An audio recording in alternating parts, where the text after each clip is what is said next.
Good afternoon, and thank you so much for having me, and more importantly, thank you for the amazing work you do every day to try to make our communities safer and to change our sense of what's possible here in Virginia. I think one of the things that ARS has done so well, and she's been a leader on along with Mark, has been this ability to say we can respect our heritage and still have common sense. We can still put protecting of our communities first. And the first step towards that is certainly the idea of a universal background check with no loopholes whatsoever. What we're hearing as we travel around is that people want a job that they can support themselves and their families with. They want to know that their families have access to affordable and quality health care. They want their children to have access to a world-class education system. They want to live in clean environments where we have clean air and water. And finally, the reason why we're here today, they want to live in safe communities where there are not guns on every street corner. And so I have an interesting perspective on responsible gun ownership.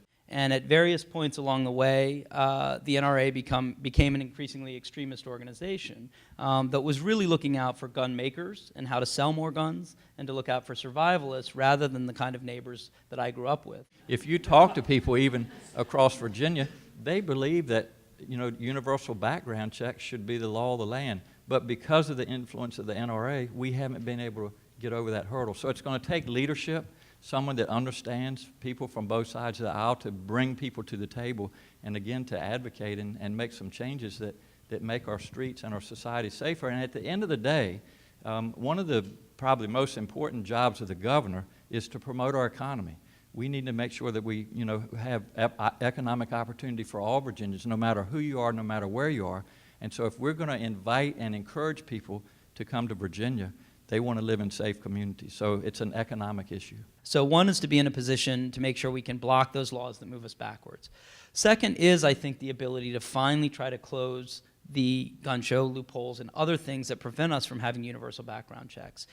And here, to some extent, the fact that I've come from a conservative district, that I've come from a background of having been endorsed by the NRA previously, I think we can try to build some of those bridges to communities of saying, look, we're not trying to take all of your weapons away. We're simply trying to make sure that there is an airtight universal background check. You know, when we have individuals, especially women, whose partners have anger management problems and have domestic violence records and have protective orders, the first thing that we should do is make sure that they don't have access to a firearm. So.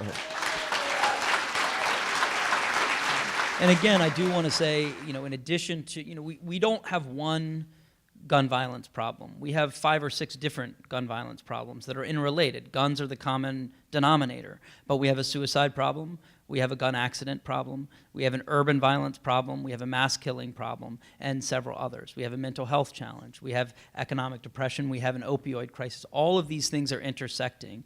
And in addition, obviously, to the things we want to do directly addressing the issue of gun ownership, we also need to be looking at some of these causes as well.